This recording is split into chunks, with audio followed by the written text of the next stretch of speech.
जमीन पर अवैध कब्जा कर सिर्फ बेकरी फैक्ट्री नहीं बनाई थी, उसे जहां भी मौका मिला वहां पर उसने जमीन को अपने कब्जे में ले लिया।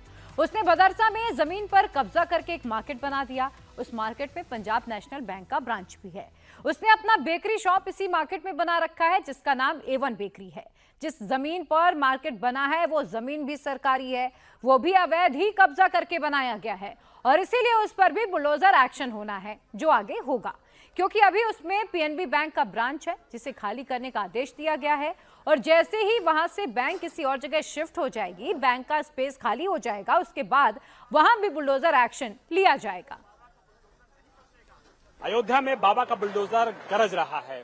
अवैध निर्माण पर लगातार एक्शन जारी है। अयोध्या के ADM अनुरुद्ध प्रताप सिंह हमारे साथ मौजूद हैं, उनसे बात कर लेते हैं। सर, क्या क्या पैमाइश में चीजें निकली, क्या निष्कर्ष निकलता है फिलहाल अभी तक की जांच का? पैमाइश में ये पाया गया कि जो आरोपी हैं उनके द्वारा यहाँ तालाब की जमीन पर और सार्वजनिक रास्ते की जमीन पर अतिक्रमण करके एक तो बेकरी बनाई गई है और कुछ बाउंड्री वाल वगैरह बनाए गए हैं तथा कुछ और मल्टी कॉम्प्लेक्स बनाए गए हैं जिसमें उन्होंने किराए पर दुकानें वगैरह दिया है। उसी के संबंध में हमारी राजस्व टीम ने पैमाइश किया है और पैमाइश के बाद ये चिन्हांकन किया है। ग्राम सभा की जो जमीन होती है उसको ले लेना अपने कब्जे में, कितना बड़ा रैकेट लगता है और कब से ये सब चीजें चल रही थी? सर, बिल्कुल इन सब की जांच चल रही है। इसमें अगर और भी कोई लोग संलिप्त होंगे तो उनके खिलाफ भी कार्रवाई की जाएगी। हमारी टीम, राजस्व की टीम, प्राधिकरण की टीम, नगर पंचायत की टीम लगी हुई है। इस तरह से जितनी भी हमारी सरकारी भूमियां हैं उनको सब चिन्हित कर रही हैं। जो कार्रवाई है वो यहीं पे होगी या आगे भी कार्रवाई स्टार्ट आज से ही होगी?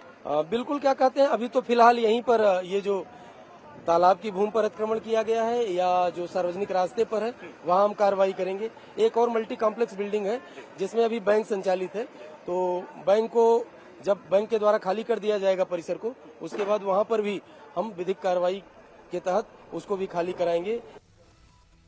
तो देखिए, मोहित खान के मार्केट में बुलडोजर एक्शन भले ही बाद में हो, बुलडोजर भले ही बाद में चलेगा, लेकिन उसका बेकरी शॉप सील कर दिया गया है क्योंकि उसके A1 बेकरी शॉप में इतना घटिया केक और खाने के दूसरे सामान मिले जिसे खाकर कोई भी व्यक्ति बीमार हो सकता है और इसीलिए फूड सेफ्टी डिपार्टमेंट की टीम ने जो सैंपल वहां से इकट्ठे किए थे उसमें फंगस लगे मिले, उसे जांच के लिए लैब में भेज दिया गया है। सर, क्या कार्रवाई की है, मौके पर क्या क्या चीजें मिली? जिलाधिकारी महोदय के निर्देश के क्रम में सुबह हमारी टीम जो है मौके पे पहुंची है, तो जो इनका निर्माण इकाई की यूनिट थी उस निर्माण इकाई पर हम लोगों ने 5 सैंपल लिए हैं। 3 आग के लीगर लिए गए हैं, 2 सैंपल सर्वे इसलिए लिए गए हैं क्योंकि उसकी क्वांटिटी पर्याप्त मात्रा में नहीं थी। तो लीगल सैंपल जो हमारे लिए गए हैं उसमें आपका काला नमक था, दूसरा जो है वह बेकरी सॉफ्टनिंग थी और तीसरा जो है साधारण नमक था।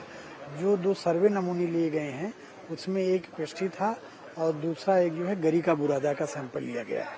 फिर उनकी यूनिटों को हम लोग जो है मौके पर जहां उनके आउटलेट हैं A1 बेकर के नाम से, वहां पर जो है वह फरार है, वह है नहीं, इसको हम सीलिंग की कार्रवाई करेंगे। तो 12 साल की नाबालिग से गैंग रेप का आरोपी मोहित खान समाजवादी पार्टी के सांसद अवधेश प्रसाद का बेहद करीबी रहा है। सोशल मीडिया पर उसकी मोहित के साथ जो अवधेश हैं उनकी फोटो भी वायरल हो चुकी है और इस पर अब अवधेश प्रसाद ने जवाब दिया है। साथ ही मोहित खान की अवैध संपत्ति पर बुलडोजर एक्शन को भी अवधेश प्रसाद राजनीतिक चश्मे से देखने लगे हैं। आप उनकी बातें सुनिए। तस्वीर का सवाल है। हम लोग राजनीति करते हैं, चुनाव जीतने के बाद और चुनाव दरमियान में लाखों लाख लोगों ने हमारे पास वो खिंचाया। यहाँ तक सेल्फी लेते हैं, लड़के जो हैं सेल्फी ले लेते हैं। और मैं दिल्ली में जब से हूँ, रोज़ाना आप आकर देखो, कम से कम 500 लोग फ़ोटो खिंचाते हैं।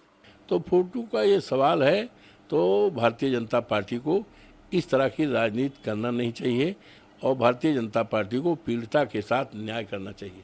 ये तो देखिए, ये माननीय मुख्यमंत्री जी का तो बहुत पुरानी विचारधारा है, बहुत पुरानी विचारधारा है और मुस्लिम से, यादव से पता नहीं कौन सी दुश्मनी है, हमें बता ही नहीं सकते।